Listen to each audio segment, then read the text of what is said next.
Restituida ya la libertad de expresión en el segundo gobierno del arquitecto Fernando Belaúnde, el país comenzó a respirar nuevos vientos. La televisión en particular se vio beneficiada con esta oxigenación y entonces aparecieron en pantalla nuevos programas políticos y periodísticos reflejando esta apertura. A continuación, la antología 40 años de Panamericana junto a la gran familia peruana.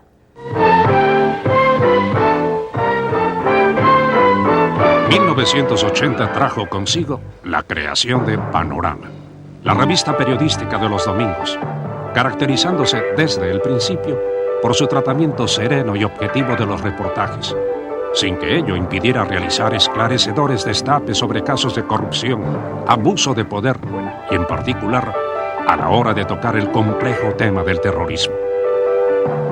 Uno de los rostros más identificados con la conducción de Panorama fue el de Guido Lombardi. Buenas noches, amigos. Les habla Guido Lombardi para presentarles Panorama. Este es el primer programa de análisis informativo de la televisión peruana. No, Panorama surge como una idea inicial, creo yo, de Pancho Lombardi. Él es el que propone hacer un programa político, un programa de análisis, un semanario en televisión, y grabamos un piloto un poco precario porque no teníamos los recursos para hacerlo completo. El primer programa, lo recuerdo, tenía muchos efectos visuales, las cámaras jugaban mucho, había una grúa que mostraba este inmenso estudio en blanco. Era un programa de análisis político donde, aparte de entrevistas y de reportajes sobre temas políticos, básicamente, habían columnistas. A pesar de su juventud, fue reportero estrella de este espacio desde su época inicial, Alejandro Guerrero. Panorama era ya un programa con muchas ambiciones, un programa de periodismo de investigación, un programa que quería profundizar en las noticias. Entonces había una semana completa para preparar un reportaje, se podía viajar, y creo que esta fue la época especialmente interesante en que Panamericana Televisión empezó a descentralizar la información. Pero también han habido cosas muy dramáticas en la época del terrorismo, en la época de mayor apogeo del terrorismo en el Alto Guayaga. Fuimos el primer equipo en encontrar, en descubrir y en entrevistar a la columna de Víctor Polay del MRTA. La primera entrevista que se le hizo a Polay se hizo en Panorama. Los primeros contactos con Sendero Luminoso se hicieron en Panorama.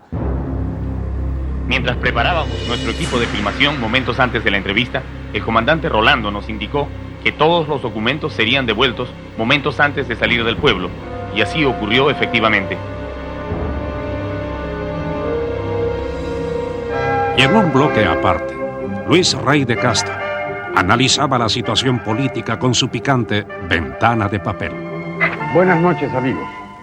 De manera sorpresiva e inesperada, el gobierno tomó la decisión de que las Fuerzas Armadas participen más activamente en la lucha antiterrorista. Motivo de natural preocupación para diversos sectores políticos y para la opinión pública.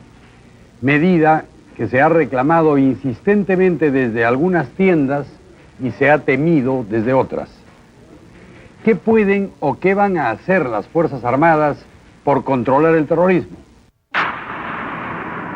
Casi a mediados de la década, reapareció Pulso, ya sin tener al frente a su fundador, Alfonso Tealdo.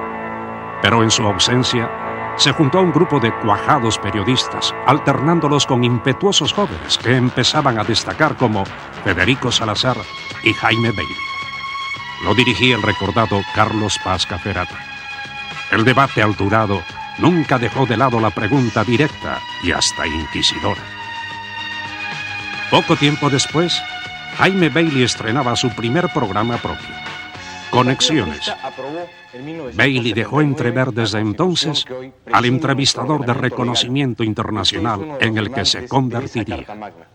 Yo quisiera pedirle, doctor García, que se refiera usted a un artículo en especial, y es el que impide al presidente en ejercicio de postularse a la reelección. Bueno, esa no es una pregunta ajena a la caballerosidad, sino una pregunta suspicaz, porque plantearle a un candidato que dentro de una semana va a tener que recibir algunos votos del Perú, la pregunta de si quiere o no quiere quedarse a pesar de los votos más allá de los 5 años para los que fue elegido, pues me parece a mí un poco excesiva. Y finalmente, también durante los 80, nuestro consagrado escritor Mario Vargas Llosa lanzó al aire el único espacio televisivo que haya hecho en el país hasta el momento, La Torre de Babel, combinando la investigación cultural con entrevista a personalidades nacionales y extranjeras de distintas especialidades. La calidad superior de su contenido le deparó una satisfacción muy especial a Panamericana Televisión. Cada vez que leo un libro suyo o un prólogo o un artículo fechado en Santos Lugares, aunque ya sé que Santos Lugares es un barrio de la provincia de Buenos Aires, no puedo dejar de pensar en usted escribiendo dentro o fuera de las murallas de Jerusalén. Sí. Bueno, ante todo le agradezco. Acá, perdón Mario, acá cuando yo publiqué mis primeras cosas con ese epígrafe, mucha gente creyó que era un invento mío y era una broma. Y Santos Lugares existe, es esto que usted ha visto acá, este suburbio de Buenos Aires.